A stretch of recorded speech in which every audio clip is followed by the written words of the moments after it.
안녕하세요. 강동 미즈 여성병원 산부인과 전문의 강희석 원장입니다.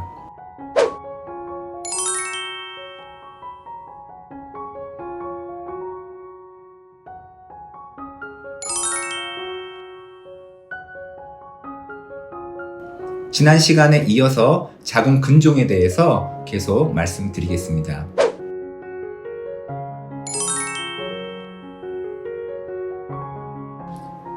근종을 가지고 있는 분들의 공통된 질문은 근종이 얼마나 되면 수술을 해야 되나요? 인데요. 수술 시기를 결정하는 데는 크기뿐만 아니라 근종의 위치, 생리통의 정도, 빈혈의 유무와 같은 것이 더욱 중요합니다. 우리가 배우자를 선택할 때 키, 그러니까 크기만을 보지 않고 얼굴, 인품, 직장, 종교 등 많은 것을 고려하듯이 근종의 수술을 결정하는 데에도 여러 가지를 고려해야 됩니다. 일부에서는 몇 cm가 되면 수술해야 된다고 설명하는데요. 이는 당연히 틀린 말입니다. 크기가 작더라도 위치가 어디냐에 따라 나타나는 증상도 다르고 따라서 수술이 필요한 정도도 다릅니다. 근종 위치의 중요성에 대해서 저는 이런 비유도 많이 합니다. 한 중년 여성이 교회에서 설교를 듣다가 1분 정도 잠깐 조는 것은 아주 사소한 일이죠. 하지만 이분이 집에 오는 길에 고속도로에서 운전을 하다가 1분 존다면 자신뿐 아니라 동승한 가족과 전혀 모르는 타인까지 죽일 수도 있을 것입니다. 1분 존 것은 똑같은데 그때 뭘 하고 있었냐, 위치가 어디였냐에 따라 엄청난 차이가 나는 거죠. 자궁 근종도 마찬가지입니다. 3cm 정도의 자궁 근종도 위치가 어디냐에 따라 1년에 한 번씩 정기 검사를 요하는 경우도 있고 수혈을 한 후 최대한 빨리 수술을 해야 하는 경우도 있습니다.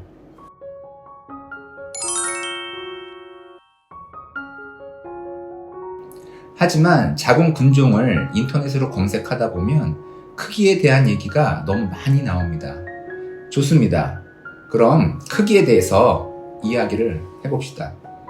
저한테 온 많은 여성들은 자신은 자궁 근종이 있는데 다른 산부인과에서 초음파상 잘하지 않는 혹이라고 들었다라는 것입니다. 그러면 저는 이렇게 말씀드립니다. 내일 날씨도 못 알아맞추는데 먼 미래에 혹이 자랄지 안 자랄지 어떻게 알 수 있겠습니까? 그 선생님 정말 용하시네요 라고요. 근종이 자라는 속도에 대해서도 말씀드리겠습니다. 초음파상 3cm인 근종이 1년 후에 4cm로 커졌다면 1년 동안 겨우 1cm 자란 거니까 마음을 놓아도 되겠지라고 생각하실 수 있을 것입니다. 심지어 의사도 그렇게 설명합니다. 머리가 아프시겠지만 수학적으로 얘기해 보겠습니다. 자궁 근종은 막대기 모양이 아닙니다. 원판도 아니고요. 공처럼 3차원적인 구조이므로 부피로 크기를 표현합니다. 구의 부피를 구하는 식은 저도 오래돼서 까먹었습니다. 그래서 편의상 자궁 근종을 정육면체라고 가정하고 설명하겠습니다. 한 변의 길이가 3cm인 정육면체의 부피는 가로 곱하기 세로 곱하기 높이이므로 3 곱하기 3 곱하기 3 해서 27 세제곱센티미터입니다. 이게 1년 후에는 4cm로 변했다고 했죠. 그러니 4 곱하기 4 곱하기 4, 64 세제곱센티미터로 1년 만에 부피가 2배 이상 자란 것입니다. 이 정도 속도면 여러분들이 생각하기에도 앞으로 주의 깊게 봐야겠다는 생각이 드실 것입니다. 다음 시간에는 자궁 근종의 치료에 대해서 말씀드리겠습니다. 더 자세한 내용은 네이버 카페에 오시면 보실 수 있고요. 질문도 남기실 수 있습니다. 자궁 근종, 이것만 알면 웬만한 의사보다 낫다. 다음 시간에 만나요.